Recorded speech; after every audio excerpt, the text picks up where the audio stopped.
bulsho ma hormardho ama ma gaadho guul haddaanay iyadu is-hormarin.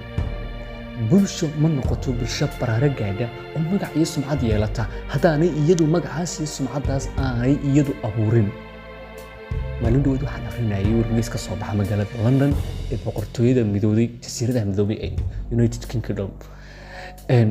waxaa ku qornaa wadamada safka hore uga jira kororka bulshada ee haddana dowladoodu ay ka saareen dadkooda saboolnimada ee tiigsanaya haddana inay kow noqdaan wadamada xasiloonida amni iyo mid dhaqaale la isku halayn karayo ay ka jiri karo qarniga 21aad.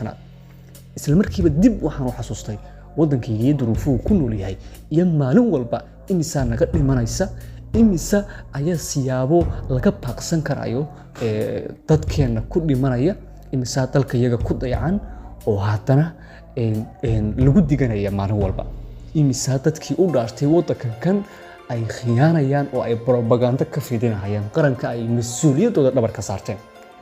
dib markaan celceliyay dhibaatada in haysata salkeedu waa qabyaalad. heer waxaa la maraya dadkii wada dhashay ee isku haybta ahaa ay iyagii isa sii kala saarsaarayaan oo ay leeyihiin ree hebel iyo ree fulaan.